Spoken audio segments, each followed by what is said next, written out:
Welcome to not just another episode of Infinity Rewatch X, but Ryan, this is my first time doing Infinity Rewatch with my new computer because my old one broke a month ago. So I don't know if my image looks clearer to you than it usually does, but if it does, that's the reason. I'm no longer using a 14-year-old webcam. You look very high definition. This is the time when I used to be all DVD this, DVD that. And someone's like, I can't remember. It was definitely during our time, but someone was like, yo, you got to get Blu-ray. I'm like, nah, I don't need no Blu-ray. DVD is the highest quality you need. And then I didn't believe it. I'm like, no, I don't see the difference. I don't see the difference. And one day I experienced Blu-ray and I saw the difference. And just like this camera, I see the difference. You are very high definition. I am. The webcam is showing every one of my imperfections, all my little gray hairs. Lately, I've been recording stuff and I'm like, why do I look so old? And then I realized I don't. It's just you're seeing more gray hairs because my camera's clearer. And I'm like, I'm still a fresh-faced 37-year-old. I'm fine. I feel you, buddy. I feel you all there. It's okay. We're going to grow ourselves out like Gandalf. We're going to roll wizard style. You know who never looks old, though, is Logan. Oh, my God, yes. This guy. This guy. This is, okay. This is supposed to be like an old man Logan story, okay? And on top of that, Hugh Jackman, okay, he's been doing this for a long time. X-Men came out in what, 2004? Or 2000. 2000? And he looks the same. I don't know what he's drinking or what he's doing, but is it music theater? Because I know a lot of music theater people and they stay young too. Maybe they are pretty fit. Maybe it's music theater. Maybe that's why they cast him. They're like, oh my God, you actually have the mutant gene that makes you heal. And he's like, yeah, that's just how I am. Yeah. Music theater is the answer, people. That's it. That's the sound of youth right there. Let's see. Logan came out in early March 3rd, 2017. Oh boy, I know where I was in March 3rd, 2017. By the way, I don't even know if I've said who I am yet in this episode. I'm Andrew Fantasia. Hi, everybody, just in case you don't know my name. In March 2017, Ryan, I don't know about you, but I was getting ready. I was about to finish a big chapter of my life where I was getting ready to leave my Starbucks job of 5 years. I left it in June 2017. So I was at that point where I was making that choice. That's what was happening when Logan was coming out. I was like, you know what? I was weighing my options. It's time to stop making lattes for rich housewives whose husbands are totally in the mob, and just branch out and do my own thing. That was a bold move. And I will say, just for the record, I'm trying to get my camera to focus. I will say for the record that Starbucks is a good gig. From what I've heard, They now, mind you, this is from what I've heard, probably around the time you were getting ready to leave / a little bit before that. But they give you stocks in the company, they got good benefits, and this is a coffee serving job. It is pretty wild. You're a barista, if you will, and the atmosphere is great, and though you have these rich customers that come in, the staff are always cool and interesting people. That's what I've noticed. Most Starbucks staff I've encountered are cool and interesting people, based on 1, looks, and 2, style, and then 3, just personality. More often than not, they'll see something in my shirt and they're like, yo, I love Cyberpunk. Yo, that's an amazing game. You should check out the science fiction book. And I'm just like, yeah, so, they are cool. Right? And you were among them. I was. Yeah, my coworkers were I still keep in contact with almost all of them, and we grew so tight because we were in the trenches together. It turned into a thing. We would have a group chat of just hey, you okay? You dealt with that shift today? We would hang out afterwards, but we were in a Starbucks inside a grocery store, so we technically worked for the grocery store. But we still had to listen to the Starbucks GM when he would visit. It was I equated to being a kid with divorced parents, and one parent tells you one thing and the other parent tells you another thing, and you just have to listen to whichever parent is in the room. until the other one comes in and says, stop doing that and start doing what I said. So we didn't get any of those cool Starbucks benefits, unfortunately. It's rough, man. But it happens. But still a sweet gig. So that's what you were doing. I was well into my Xbox life at that point, well into it. I think I was more of a senior, becoming a senior level member. And it was also the time where I got to go to like E3. I was really living the dream at that point. Rest in peace, E3. I know, rest in peace. But like, you know what? I look at E3 and I know like people like yourselves may not have been able to go. However, I will say I'm glad I did. And I'm glad I only did it the amount of times I did it. I would always tell people, just do it once. Just do it once to see what all the fuss is about. And you'll walk out with enough stories that you won't need to go again. Shout outs to my E3 squad, which were a bunch of people we met in the US who used to work at GameStop. They were a cool bunch of people. I met a dude and he was drinking out of a paper bag. And I was like, this guy seems like a cool dude. I'm gonna talk to him. And it turns out he was like this EB Games GameStop manager, and we became besties like right away. And we tried to make it like an annual thing, seeing them. But yeah, shout out to them; they were awesome. But the other thing that I will never forget about E3 was I met the man himself, Mr. Ed Boon, the creator of Mortal Kombat. Did he freeze you or tell you to come to where he was in an aggressive way? Yeah, no, he does do it, by the way, and it's as earth-shattering as it is to hear in the video game as it is to hear in person. Oh yeah, because he's the voice, right? He's the voice of Scorpion. Oh my god, that's incredible. Even in the movie, he was Scorpion, like except for the fight scenes. But when he does the "come here," that's him. Come here, you know, like. Who do you think the guy is who had to say Mortal Kombat? Like, who is that guy? Oh man, I know the story and I know who the guy is. I just can't remember his name, but he's like, yeah. We gotta have him on the show. I think it's the same guy who does Toasty. He slides in and he just Toasty. That's that guy. Okay. Same guy, yeah. But yeah, I met Ed Boon. It was the funniest thing running into him is that because you have to pay attention when you're on the E3 floor because you never know who you're gonna see walking by. Like it's literally like the Hollywood of YouTubers. And I realize how much of a tangent this is, but anyways, I realize it's like the Hollywood of like YouTubers and content creators because they're everywhere, like literally everywhere. But if you got to pay close attention because Snoop Dogg will be walking around and you don't even notice. Like he could be walking beside you, and you would have never seen. There'll be like people around him, but you. Again, it's a crowded event. You never know who you're going to see. Yeah. I remember too, and I say this as a cautionary tale because I was at the Nintendo booth having a good old Nintendo time, and I turn around. There's a girl walking with a Majora's Mask, and I was like, "Oh, that's cool. She's walking with a Majora's Mask." And I did the double take, I remember in acting we tried the double take practice. I can never do it properly, but it was one of these like one of those things. That's a good one. Yeah. Right. And it was Zelda Williams just walking around. Oh my God. Carrying around Majora's Mask. And I was like, but she was already like gone before I could like run after her. And plus like waiting in line for 4 hours, you never want to get out of the line because the second you get out, that's another 4-hour wait. You got to go back around. So. Wow. And she's a big time director now. She made Lisa Frankenstein this year. I think that's her first feature. Her directorial debut. That's right. I have not seen it yet, but I am genuinely interested in seeing it.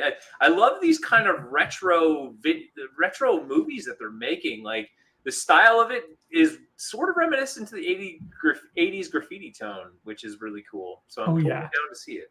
Yeah, you will love Lisa Frankenstein because it's that look. It's not the type of scary that like you'd have to be worried about. It's like it's more goofy.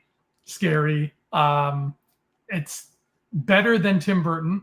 I'll say that. I'm getting like Idle Hands vibes. That's the kind of tone I'm getting from it. It's more like. Did you ever see Drop Dead Fred? Yes. Oh, of course. It's a lot like Drop Dead Fred. Oh, okay. Yeah. Very adult. Yeah, very adult, very violent, but very tame and just silly. Cool. I'll have to check that out. Yeah, Zelda Williams rocked that. I'm pretty sure that was her who directed it. So that's where we were when Logan was coming out. And then we get this Old Man Logan movie that everybody was, I guess, excited for. That was sort of the general tone. I don't think anybody was going into the movie thinking like, oh God, here we go, another movie. Everybody seemed to be on the same page of like, this is going to be the Wolverine movie. I still was riding from the high of the last Wolverine movie, which I liked a lot. So I'm assuming that you've read Old Man Logan. So I'm assuming you went into this with some kind of like, yeah, we're going to see that happen. I've seen some Old Man Logan. It's good. It's a good time. Like, I mean, it's just Wolverine surviving like the wildest things. You know, he just outlives everybody, and he's just bitter and Wolverine-like. Like, yeah. I don't know what to tell you, but it is well written. It's a great story. So I was going into this with all sorts of thoughts and feelings. First of all, like, I have such a love-hate relationship with Wolverine. I really do, because I think he's a badass character. Like, ever since the X-Men cartoon, I'm like, well, damn. Like, and I get why you kind of make him the center of everything X-Men. Like, whoever decided, I think it was I don't know if it's producer or director, whoever decided to make Wolverine look and sound the way they, well, not look, actually, let me rephrase that. Whoever made Wolverine sound like a Clint Eastwood, boss dude, like, which I know is the actor, but like the director kind of thinking that's the voice for him. Yeah. Genius. Because ever since then, that's what everyone's trying to replicate is that performance in everything. And so, yeah, I was going into this with a love-hate relationship that, like, I'm, like, so exhausted of Wolverine. Like, Wolverine, bleh. You know what I mean? Like, it was just so much Wolverine, and I'm just like, okay, let's see what this is going to be. And in the end, this was probably my favorite Wolverine movie of all time. Like, it surpasses X-Men 1 and 2 by miles. And his foray into the Wolverine Origins and the Japan one and all that stuff, like, it was good. Like, it was okay. I'm still not a fan of that Japan one. I know you like it a little bit more than I do, but in the end, I think they kind of found the right balance and gave him arguably the best story. And I'm also a big fan of passing the torch in a very respectful way. Because I'm all about finding the connection point between the old audience and the new audience, and finding two characters that can meet the audiences in the middle. Mm-hmm. And this movie does that in a fantastic, beautiful way. And so this movie, I kind of leaned more on the loving Wolverine side because it's just the Hugh Jackman does an incredible job in this movie. So that's where I'm coming from at the starting point of this film. I like that. I do. And I'm coming at it from a place of love too, but I feel that I have almost all just good things to say about this movie. I would just say I need to be in the right state of mind to enjoy it to its full potential, more than I would with his other stuff, because I need to make myself understand when I press play, I'm not about to watch a comic book movie. I'm about to watch a Western set in the future that happens to have Wolverine in it. Yeah. And if I can do that, if I can muscle my way over that, I'm going to have a great time. And that's what I tried to do when I rewatched it for this. And I did. I had I think a better time than I did the first time I watched it. But I don't think it's perfect, but I think it is pretty damn close to there. And I would probably say, well, we'll get to that when we rate it. There's still time. There's still time to talk about that. So one thing that I thought was kind of funny is Logan's limo, because he's a limo driver. He's going around driving limousines, trying to make money while he's taking care of a very ill Professor X and Caliban. But he's got this limousine, and the year of the limousine was 2024, which is this year. So I'm waiting, limousine companies. Why don't your limos look as nice as this cool future limo? I'm not gonna lie, it's getting there. It's getting there. It better be. Because I've gone on record, and I will go on record again and say, Ryan, I hate like the modern Hummer limos. I can't stand them. I think they're so ugly. I mean, the old like actual car that looked like a car that was stretched, that's a limo. What Logan's got, that's a limo. Those Hummer things, no. Blech. I would say we're getting, if you look at most electric cars, the same front of the car is similar to the one we saw in Wolverine. I mean, it's pretty close. I mean, we don't have that exact model in a limo form, but to be fair, I haven't seen any electric limos yet, so we're still got time. But definitely, there's some. I mean, I am such a nerd for sci-fi. Oh my god, I love science fiction so much. I think it was Dune that like really just like literally like pushed me off the cliff into sci-fi. Like I can't get out of it now. I've been watching so much science. I went back to Batman Beyond. I went back to I've been watching Cyberpunk Edge Runner before just diving into it. So this movie takes place in 2029 is where it kind of ends up in, right? Mm-hmm. And so I was almost blown away because I'm like, ooh, man, like it's interesting because it makes me want to convince the movie, the Kevin Feige to do a 2099 series. You might as well do it. Like if you're going to do 2029, you might as well just take it a little further and give us, and we do see it. In fact, Spider-Man Across the Spider-Verse, we get to spend a lot of time in 2099 in New York. And yeah, I just might as well do it. Like, you know, Ghost Rider's a freaking computer virus. You know, you got Spider-Man, you got Punisher still doing his Punisher thing. You got Doom still trying to take the world. And anyways, so I was really excited to see that we went that far in the future. Yes, the limo scene was interesting because we got some nudity in this, which blew my mind. Mm-hmm. Yeah, girl totally just flashes him, which I thought was hilarious. His reaction was great too. It was just underplayed enough where he's just like, oh boy. Yeah. And then so then we get the funeral, which was interesting, the funeral scene, and I'll tell you why. It's the first time we get a movie look at the Reavers. That is true. That is true. Lady Deathstrike's crew, right? Yeah. The Reavers. I've always had a soft spot for what's his name? The guy whose lower half of his body is just a tank. I love that dude. What is Bone Crusher, I think? I hope we were going to see him, but we didn't see him. No, this would have been the perfect place for him. I hope we see him in the MCU. Yeah. Because he's just so fun visually.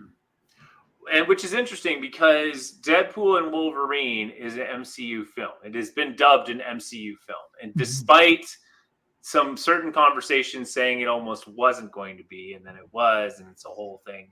But yeah, I mean, I don't see why we don't see some Reavers. Maybe we will in Deadpool and Wolverine. Which makes me go, why didn't they just call the second one Deadpool and Cable, or Cable and Deadpool? Like that would have been a good one too. Okay, so yeah, we get our first look at the Reavers, which is interesting. Xavier with dementia. This was interesting. So this is a big story in the Marvel comics at one point. Is Xavier has psychic flashes, and it's because of time distortion. And so there is some story arcs where he's older, and he's just too old. And Old Man Logan, that's what happens to the X-Men, is they all get eradicated because of his psychic whiplash and like ends up killing everybody. But Wolverine survives it. I will say Patrick Stewart's performance kind of made me uncomfortable because of that. It was a tough performance to watch. Let's say. Oh yeah, definitely. Not because it was bad, because it was that good. Yeah, because he sold it. And those seizures that he has are terrifying. And it's a really cool concept that, you know, I don't think a lot of comic books really tap into is the idea of what happens when somebody with phenomenal powers gets old and unable to control them. And maybe isn't true in Xavier's case, but like maybe even possibly senile. What happens if Bruce Banner becomes a senile man who's not in control of his actions? Like, that's horrifying. That is chilling. Imagine the damage he could do. So the fact that they kind of touched on that here, and that because of how powerful Xavier's brain is, it reduces the situation to Logan and Caliban, and who knows how they hooked up, by the way, but Logan and Caliban like having to live in this desert and like lock him in this silo because it's the only thing that keeps his brainwaves from going. Wow, just intense. Such a great idea to sort of build the framework of the story. And it's only there at the beginning too. And then it gets kind of washed away. But they could have set the whole movie there and you could have had an interesting story. Mm-hmm. Absolutely. That's exactly it. Like, it's such a beautiful, isolated story. I love that they had Caliban as well. Yeah, it's just wild. And so this woman, yeah, we're seeing Alex in the chat there, providing some hilarious side commentary. Thank you, Alex. Always appreciated. And so, yeah, so it's a really interesting story indeed. I do love that they brought in Xavier. You could have actually just ignored him completely. You didn't need to be in the story. You could have just left it as kind of like the Days of Future Past, where it's like Xavier's gone and Wolverine's outlived them all kind of thing. But the fact that you have this anchor, and what's interesting is that Wolverine is so old, even his moral compass is aging and decaying. And so there's this beautiful kind of relationship between them, which brings us to this woman who's like trying to bring out this girl, and Wolverine wants nothing to do with it.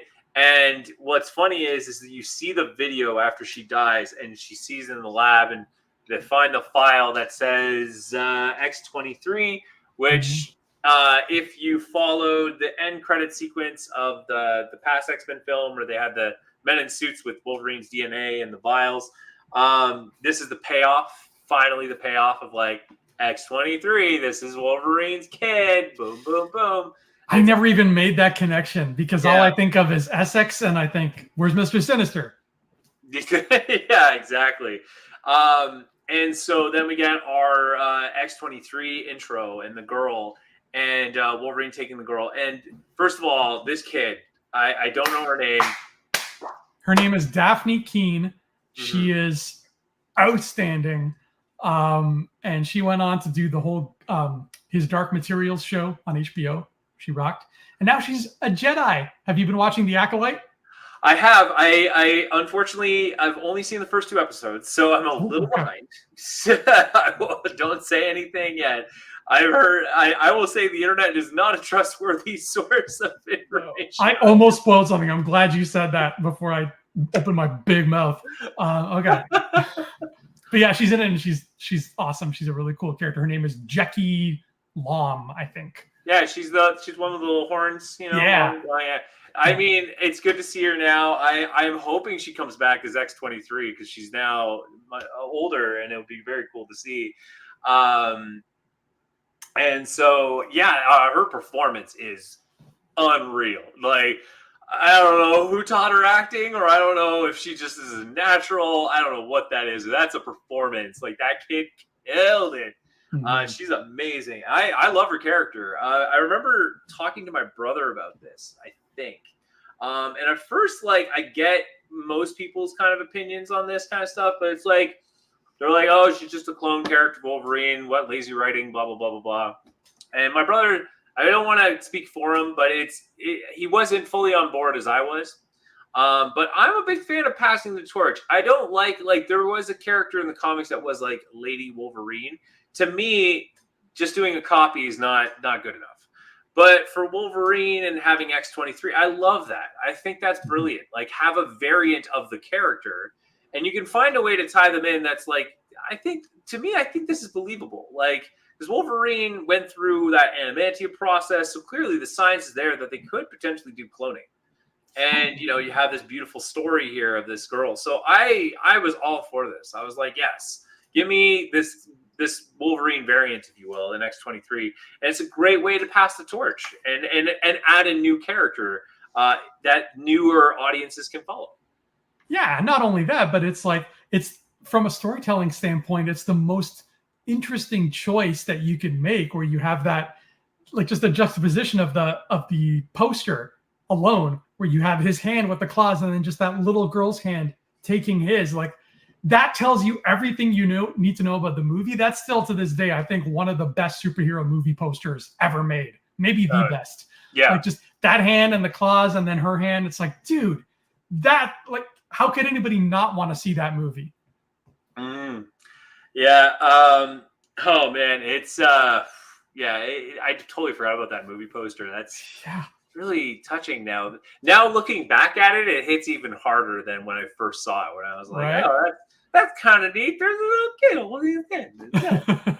But one other thing I will say, that not only did I love this Daphne's performance here, I love the fighting in this one.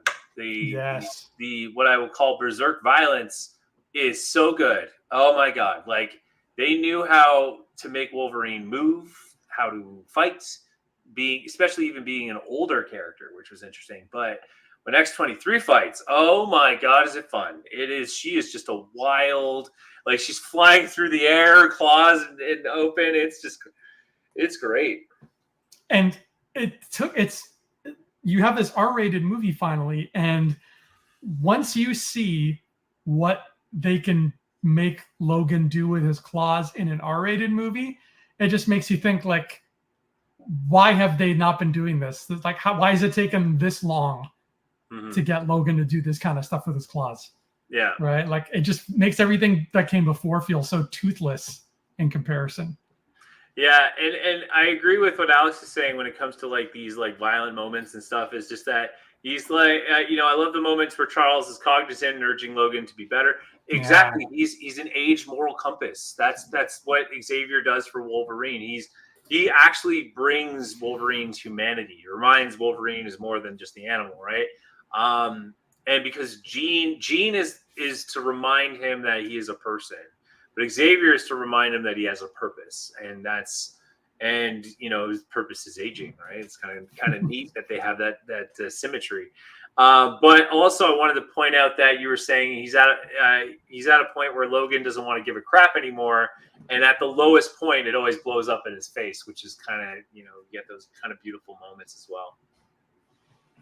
So, of course, the American government wants to weaponize mutants for their own profit, right? Like, at this point, we would expect nothing less from the government. So I thought that the choice of, I don't know if this is the same in that Old Man Logan comic, but the choice of having that be sort of the central theme, where they're trying to get Daphne, where they're trying to get X-23. I forget, what's her actual name in the movie? The character. Oh, yeah. I can't remember. Julia, Nancy, Laura Kinney. Laura, thank you. They're trying to get Laura for her DNA. They're trying to get Logan for his, and they want to get Xavier too. Like, the idea of just them trying to monetize and then weaponize mutations. It's like, I mean, science fiction has always been, good science fiction at least, has always been one tiny baby step ahead of the real world. And I think that in this case, it's like, yeah, that's exactly what American government would do if mutants were real. It'd be like, oh, how can I profit off of this? There's a wild story that I remember listening to on the radio, and there were two scientists in China, I think it was, but they actually genetically altered two kids, and there are two kids that no one knows their identity, obviously, but they have, I think they have the paperwork, but everything's redacted, but they show the science of what they were able to do. And they modified these kids' DNA to be impervious to disease. They can't get disease.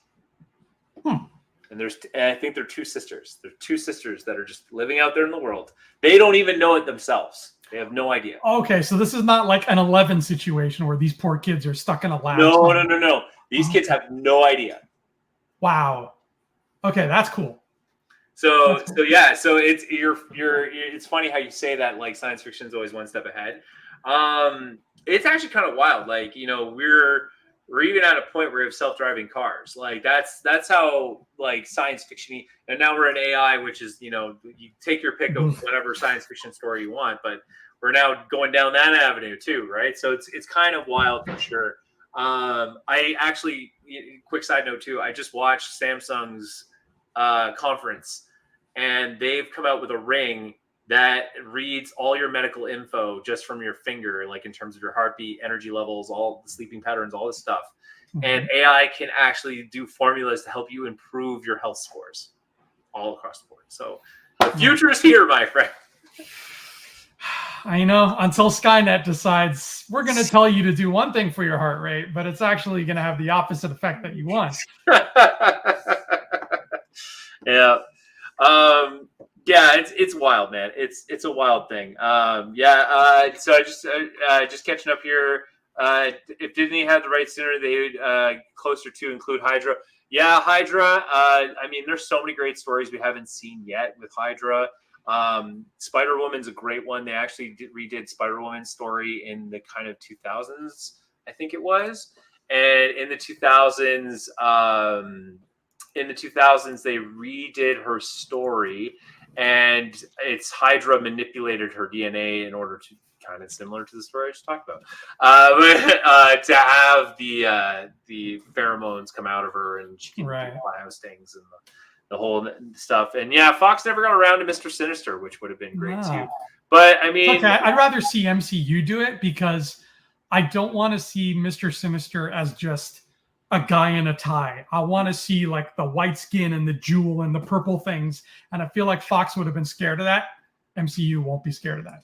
And perfect example of the MCU handling Sinister. I mean, X-Men 97 just... that was just glorious storytelling. But it's true. And I think this is the other thing I liked about this particular storytelling with X-Men, is it felt like we were getting to the end of Fox handling X-Men. So it was kind of like, okay, like I remember, yes, that was the other thing I remember about Logan, is I remember I'm like, oh man, Marvel can do this. Marvel can, finally get Fox in the corner and just acquire the rights of X-Men back. Like, it can happen.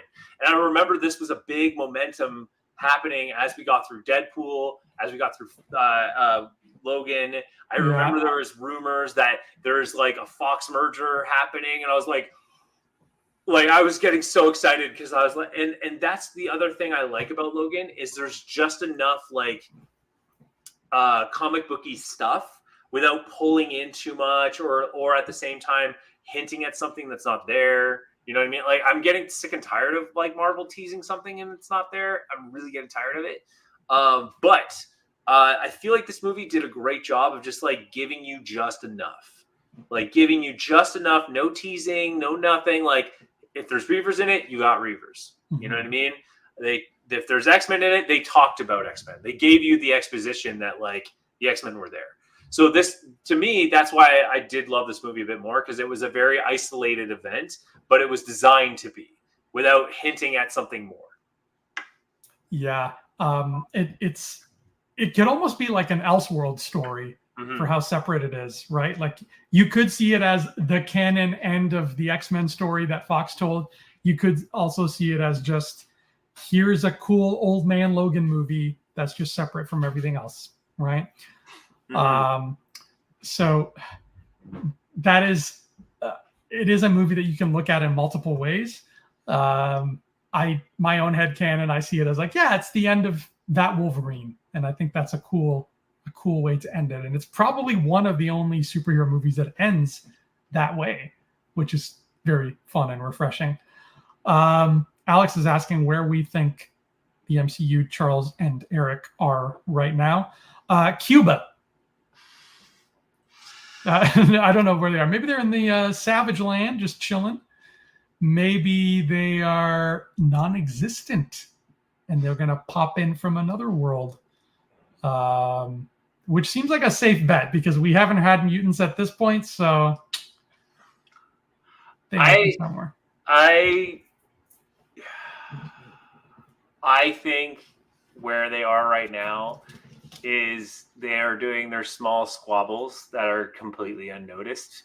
Because if you watch the original X-Men, the early stuff, all the stuff they do is very covert. That's the word I'm looking for. Like X-Men's covert. They're a covert group, and they they're always helping people and doing this stuff.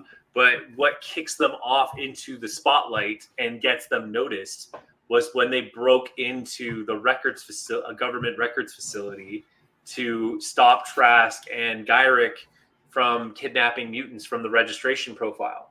So I think if Marvel plays it the way it could play, and I think Captain America Brave New World is going to be the silent kickstart of it, because why would they call it Brave New World? Mm-hmm. Right? That's a good point, man. And that is that the X-Men don't go on the radar until they infiltrate the government facility, and then the government's like, yo, superhero people are bad, and we need to deal with them.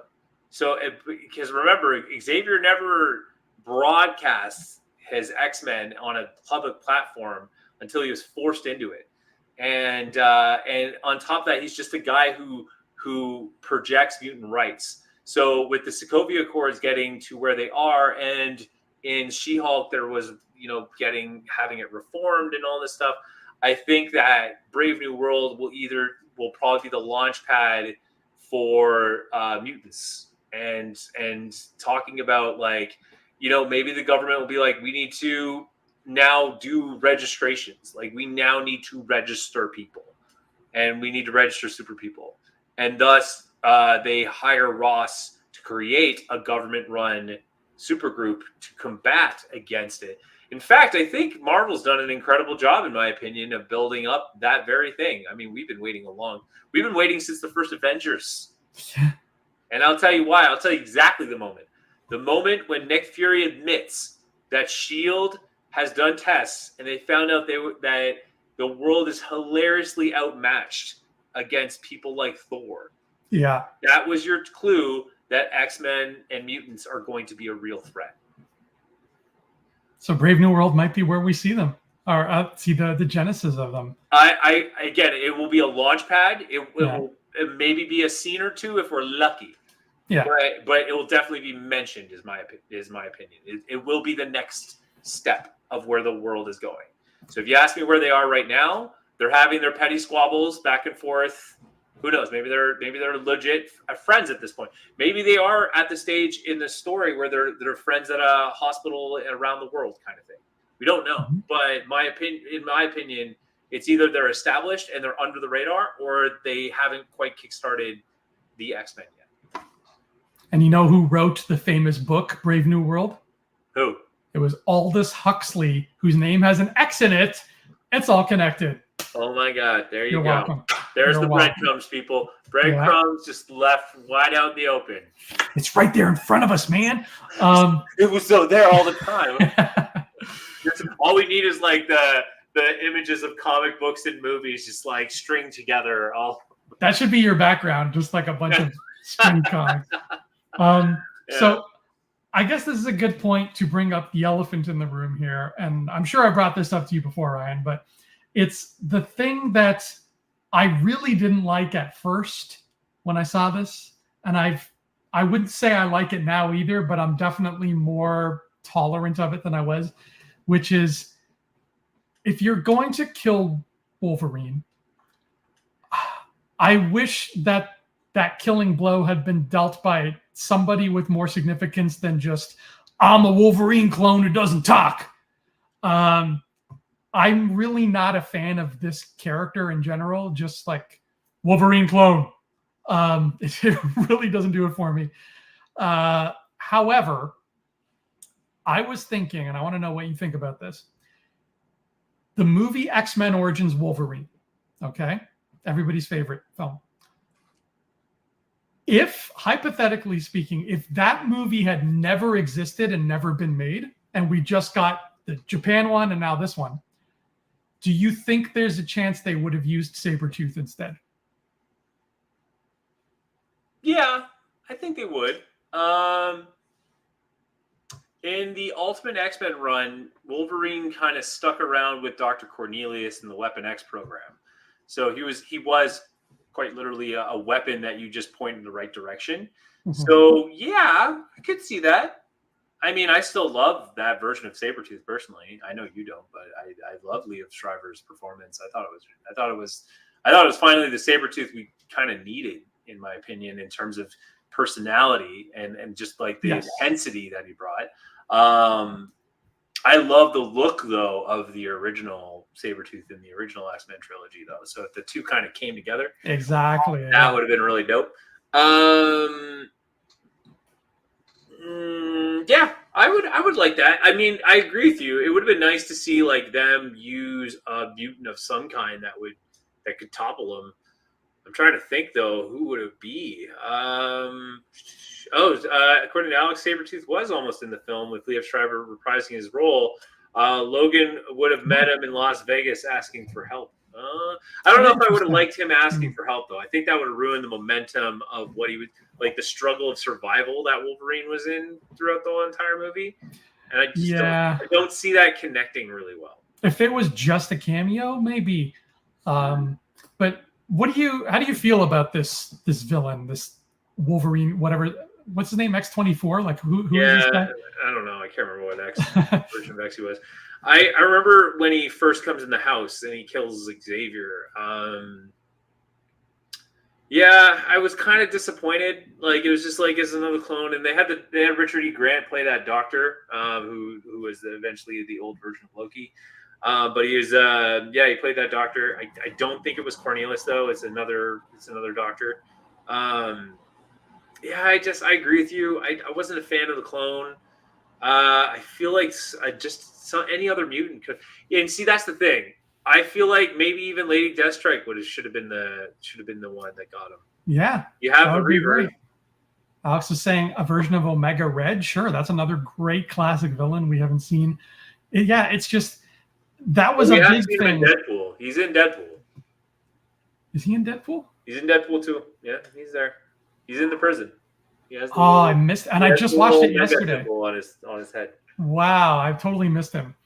But I remember that was a big thing when this movie ended and I left the theater, like just thinking like, man, we had such an epic run with these two characters, with Xavier and Wolverine. And I'm totally okay with seeing them meet their demise. But how do we see them meet their demise? A Wolverine clone who doesn't talk. Like it felt so, they deserved better than to end at his hands. The thing I don't like about it, the clone thing too, and especially the end fight. Sorry, I'll stick to the storytelling here. Yes, Omega Red. Yeah, Omega Red's not a Reaver though. He's just a Russian weapon who happens to have cybernetics similar to Reavers. But I see why you're doing that, Alex. I see why you're connecting those dots. Man, if the USSR had chosen purple for their flag instead of red, what a different world we'd be living in. I know, right? No, totally. Look, it's Purple Guardian. He's coming to get us.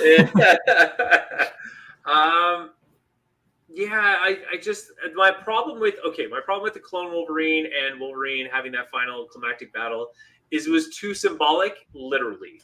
Because he's literally fighting his evil version of himself, right? Like his animal berserk, like he's dealing with that thing that's always been a part of him, literally. And I hate when they do that. I hate when they spell out the metaphor, and it's like you could have picked any other villain and put them in that spot and have him fight that, and then you would have still gotten it, right? Like the villain should be technically the mirror, but you don't make him the mirror, you know what I mean? Like it's too literal, and I hate that. I hate it. It's so stupid. The idea of him having to fight, like to realize, like, oh, this is me at my worst. Like that idea is great, but you could do that with Sabretooth with somebody else. Yeah. So yeah, it's just it was too on the nose. I really think you could have had another villain just really kind of give us that symbolism, or Dakin. Yeah, that would have been kind of cool. Just something. Yeah, have a son. Dakin would have been a great one actually. You really, but my only problem with Dakin is too much of like the family thing. Like, oh, he has a clone daughter, must have a clone son. Like, you know what I mean? Like, doesn't make sense. I've always wondered how to pronounce that. It's pronounced Dakin, his son? I think it's Dakin. Like bacon, because he's Canadian? Is that the whole joke? No. He's coming in Marvel United Season 3, Mr. Dakin. He's going to be playable. Ooh. And a villain. He's an anti-hero. He's in Marvel Snap, and he has this blade. Very cool. Very tricky character to use. I don't like using him. But my point is like, yeah, it's literally too literal with him being a clone and the dark side of him, and he fights the dark side of him. The other quick thing I want to cover though too is we talked about science fiction. I love the concept of the self-driving trucks. I thought that was really that actually was also a possibility in our world. I just don't remember when and where, but that was going to happen. I'm so glad you said was. I know, I'm pretty sure the conversation's still happening, but obviously truckers still want their jobs, so yeah, I doubt that's going to get very far. So anyways, okay, so the battle, the final battle is kind of it gets a little too out of whack in my opinion. But in the end, yes, it's very emotional, and there's the nice nod to the Japan Wolverine story because the girl foresees him holding his heart in his hand, and the girl's crying holding him. Mm-hmm. And man, I felt every minute of that emotion. I don't know if I'm just getting softer as I'm getting older or something, but I felt that performance. Nothing soft about it, my friend. That is a beautiful moment. I wonder how much foreknowledge they had when they wrote that line of dialogue for, was it Yukio who says that? Yeah. Because I don't think those are the same writers as Logan. I could be wrong. So I don't think they are. Yeah, no. Wow, interesting. But yeah, so it's a beautiful story. It's a beautiful story though. Like just his journey with X-23 is really beautiful. I noticed too. I wanted to make a call out of this. They're pointing at Eden, and she's pointing at Eden in the comic book, and then you learn the coordinates are from the comic book. He yells at her. He yells at her that comic books. This is for like bedwetters and like people who can't grow up. I don't know. He says something. It kind of felt like a jab at the audience, in my opinion. I was like, I don't know if I should be offended. I can't remember what he says, but it's pretty insulting if you ask me. It is so on brand for Wolverine though, because he would totally make fun of comic book guys. Yeah, just the concept of a superhero, right? Like he would make fun of them. Look at this guy jumping around in his underwear. Yeah, I don't like it. I think he said it's fairy tales for bedwetter or for kids and older men that are bedwetters or something like that. Something like that. And it's just like, oh dang. Alex is asking how would we feel if Magneto appeared in this. I mean, I love Fassbender, but the thing is that, see, this is the problem. His antithesis is Sabretooth, right? Like, that's his, like, Sabretooth is literally, Wolverine gone too far. Like, Wolverine who doesn't have any moral guards, nothing in place to make him good. Like, Sabretooth is the opposite. Yeah. So that's why it makes sense for him to fight Sabretooth at the end, because that literally, that was an overarching story, was like, they always were like, oh, how do you think you're going to get me now? Well, I'm going to try ripping your head off and see if that kills you. Like, they're always trying to kill each other. So maybe like them both killing each other at the end would have been like the best kind of ending, is like they finally stopped everything. But if Magneto came in, I don't think it'd have the same, like, it's just kind of like, why? Like, why? What possible reason? And I'm sure we could come up with a pretty clever one, but none convincing enough to be like, all of a sudden Magneto comes in, they have like a battle of good and evil. It just, there's not enough to prove it, because they still both fight to be accepted by the world in a way of speaking, or be left off to live their own lives in their own way. But Xavier believes that everyone can live together, whereas Magneto believes mutants are superior and need to wipe them all out. But that's my point. Like that, they're what's the word? It's just essentially they're the things that they fight for. It doesn't create like this Shakespearean battle or this Shakespearean battle of good versus evil. It doesn't work for Magneto and Wolverine unless somehow Magneto designed the lab to create these mutant kids. Like, it doesn't make any sense in my opinion. But Sabretooth is an animal, much like Wolverine. And Sabretooth betrayed him. Like, there's so many layers to their relationship that makes it work. That would have been a good climactic final battle. But we didn't get that. Yeah, it's okay. This movie had room for a lot of things, but I don't think Magneto was one of them. He cast a big shadow, and it would have eaten up too much of the story that we needed for Laura and for Logan. Yeah, like you could have had Sinister. Sinister would have been good, but again, you have to build him up. Like, you couldn't just do it. Yeah, and he's his own thing. Again, this was not the time or place for him. But we get to meet these the Lost Boys, essentially, that Laura takes him to, all her friends who were part of that lab experiment. So I guess they are they like weapons 21, 22? Like, is that who those kids are? They're just a totally different thing. They're just kids that were experimented on. I don't think they're. I think actually you could be right in the movie that they were like X-21, blah blah blah blah. But in my opinion, I think I've talked about this before. But the Weapon X program is a different attempt on Project Rebirth, which was Captain America. Right. So the idea was that after Captain America, because of Red Skull sabotaging Captain America's rebirth chamber, the government decided, well, we'll just try different things and try to create our new weapon, if you will, because essentially Captain America was supposed to be a weapon, but a weapon of good, right? Mm-hmm. And so like 2 was like nature and stuff, and seeing like how they can use nature. And then go on 3, 4, like if you keep going all the way up. In fact, Luke Cage is of that lineage. Like he's somewhere in like 7 or 8, but he gets the impervious skin and super strength. But Wolverine was the 10th iteration of thus Weapon X. Right. Yeah. So they're just kind of their own thing, I guess. One of them is an earthbender, which is fun.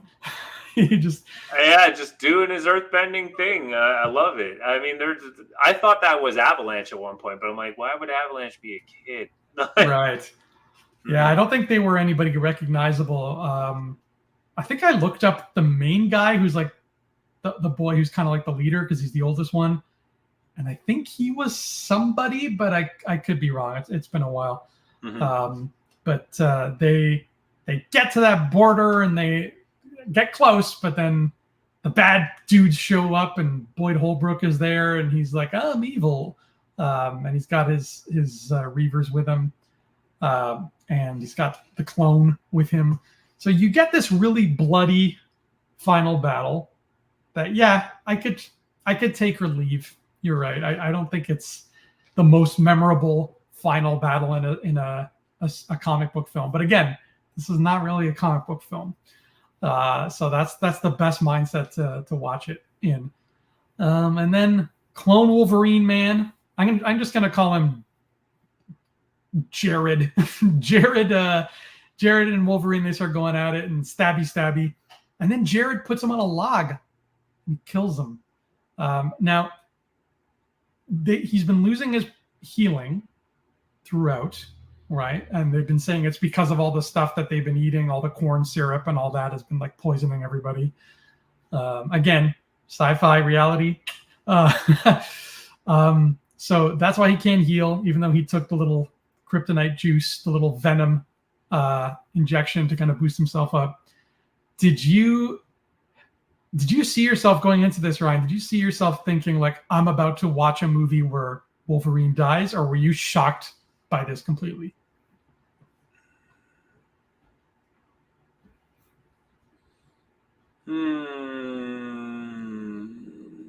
I would say I was shocked. I don't sound like it, but I was, because with most comic book movies, it's rare to see the hero die, like literally die, and feel like they died. You know what I mean? Yes. It's like, for example, for me, it's hard for me to even think that Black Widow is like dead. You know what I mean? So because Feige has gone on to say, like, do heroes like I can't remember how he said it, but he's like, heroes don't really die or something like that. But anyway, my point is like, yeah, I didn't think Logan was gonna die. I thought that he could like fade into the wilderness or something like that. But yeah. Yeah, that's all he really got to. Did you think he was gonna die? No, like I knew nothing about the story. I don't know if he dies in the comic, but I was pretty shocked when it happened, to the point, or not even shocked. Shock's not the right word, but I didn't believe it. I'm like, okay, it's a superhero movie, and the last shot is going to be his hand out of the grave, whatever. And then when it cut to black and that never happened, that's when the shock kicked in. That's when I was like, damn, good for you, movie.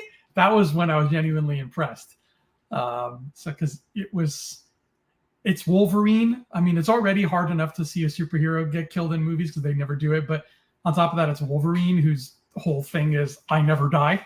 So that I was just waiting for the other shoe to drop and for the movie to wuss out and say, no, he's alive, everything's fine. But they didn't, and they stuck to their guns. And man, do I ever respect that.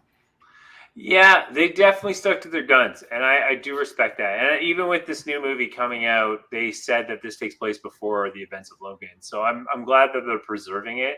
I mean, Feige even mentioned, like, hey man, don't come back. Like you left Wolverine in a perfect movie. Like it would be hard to do it. And I assume they found some way to, like, it's either Wolverine, it's either this is fan service, and I don't know. I don't even know how to describe it, to be honest with you. Like, it's just a fan service Wolverine moment, or they found a brilliant way to give him a little extra story that's gonna give more impact to Logan. But in my mind, that's still very hard to do because Logan's that good. Like Logan, I think Ryan Reynolds said it, and some other people said it, but like Logan's like one of the best superhero movies ever made. I kind of agree in terms of like almost the best X-Men movie I've seen. In my opinion, actually, no. In my opinion, it is the best X-Men movie I've seen. Because it hits all the right notes. Mm-hmm. So, yeah, it's going to be interesting. I like to think of whatever we see in Deadpool and Wolverine as just a variant. It just makes it easier. So that way, this can stay sacred. It can stay untouched. They don't have to undo anything. But we kind of always knew we were in safe hands either way with Feige, right? Because his whole thing was maintaining continuity, maintaining the sanctity. I know if that sounds like a strong word, but when we're talking about people jumping around spandex, but the sanctity of a storyline and not usurping it just to make another quick buck. Like he's always been good with that. That's why we fell in love with Kevin in the first place. So I think we've always been in good hands with this movie, whatever may come out of it. Mm-hmm. Is it time to rate Logan? I think it is. We covered all the beautiful beats of this movie from the notes I got. I mean, mm-hmm. I'm excited to get on to the next one. I know next one for us is Deadpool 2, I believe. It is, yeah. Which is perfect timing as we're trending towards Deadpool and Wolverine. So. Right. When does that come out, by the way? We have tickets for the 25th, I believe. 25th. Yeah. Let's see. That's Christmas. Okay. So Christmas in July. This was in July. So 2 weeks. 2 weeks and a day. Wow. It's coming. It's coming. All right. Do you want to go first? Do you want to rate it? I am going to give this the full rating. I think despite the final boss battle being a bit meh for me, I think there's a beautiful story here. And the performances are, in my opinion, should have been award winning. I know superhero movies don't get a lot of love in the award winning world, but there are some moving performances from Patrick Stewart, from Sir Pat. Sir Pat's, and Hugh Jackman. Also, Daphne just killed it. Like they just incredible. Like every scene Daphne was in, I couldn't stop watching her. Like she eats up the camera every single scene she's in. And what I love so much about her character too is you spend half the movie being fascinated by her, and then like you're halfway through, and then she starts talking, and you're like, "Oh my god!" And then all of a sudden that you double down on that. You're like, "Talk to me, tell me more." Like they paced that reveal out so well. Great. So you gave it X claws for you on a scale of 0 to X. 0 to X, I give it an X. All the way. All the way. I am actually giving it 0 claws. What? That is a joke. Outrageous. That is not really happening. I struggled with this for a while, and I think I'm going to give it X claws as well. There's a lot that feels like it's missing from this movie, and some things I could tell you what's missing, and others I couldn't. There's just the movie feels like a big empty wheat field with some cool, interesting things in it, but there's a lot of space of just wheat, and you feel like, should there be stuff in that wheat? And part of me feels like maybe it's okay that it's just wheat. So I don't know. It's a weird, conflicting swirl of thoughts that I have about it. But at the end of the day, I have the utmost respect for it and what it does, and the acting, the writing, everything is just deserving of an X clause. So I got to give it X. There you go. That's it, buddy. X gon' give it to you. X gon' give it to you. There's a Johnny Cash song that plays over the credits too, and it's just it sets the tone, not sets the tone because the movie's over, but it just feels right. It's comic book poetry in motion. Mm-hmm. Do you think, I don't know, do you think in the future, at some points in the, because you said this movie takes place in 2029, okay? Yes. Yeah. Let's say far down the road, whether it's phase 9 or some movie that's not even MCU, do you think we'll ever see any character stumble across that grave? Do I think I'll see any character stumble across? Yes. Yeah, I do. Oh yeah. I do. If Marvel ever decides to do 2099, they could do it. I like it. And it's beautiful because I brought it full circle. I love it. Yeah. And as long as they don't have his hand pop out and be like, oh, he's back. No, just show us the grave. That's it. That's all we would need. That'd be beautiful. I'm on board for that. 2099, coming in 2099.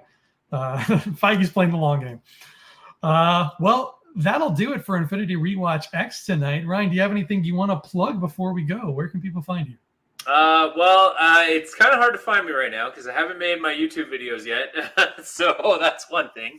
But if you want to find me, you can find me and find my team's work on youtube.com/expertzone, where we do videos about Microsoft products and services. So that's the place to be and place to check out. So make sure you check it out. That would be great. Beautiful. And you can find me on Amazon, where you can get my books. We Were Wizards, my fantasy novels. They are there on Amazon right now. The purple one is first, and then it's the gray one. And they are available in paperback, ebook, and hardcover. And maybe even a version where I just sit in a rocking chair and read them to you gently at night. We'll see. We're working on that. And you can also find me on YouTube on my Andrew Fantasia channel, but way more often on the Digital Charcuterie channel, because right now, Ryan, the DC version of Marvel United began today. The Game Found campaign began today. It was funded in 27 minutes. It reached its full funding goal. And now it's just the point where stretch goals and unlocking and all that fun stuff. As of the time of this recording, they just finished announcing that the next stretch goal to be unlocked is Gorilla Grodd. Yeah, the Gorilla Grodd villain. So DC Superheroes United, I'm going to be covering that all the next month until the campaign 24 ends. hours of coverage. Yeah, man. I'm like the ESPN for little plastic and cardboard pieces. So thank you, Alex, for joining us in the chat today. Thank you, everybody, for listening, watching, doing whatever it is you do. And we'll see you here for Deadpool 2 at some point. Maybe we can try to squeeze in Deadpool 2 before the movie. I think that's doable. And then that way, and we don't have to worry about New Mutants and Phoenix till afterward, and we're not feeling rushed. But yeah, I think that's doable. And then we'll see you all here. But until then, please have a marvelous day.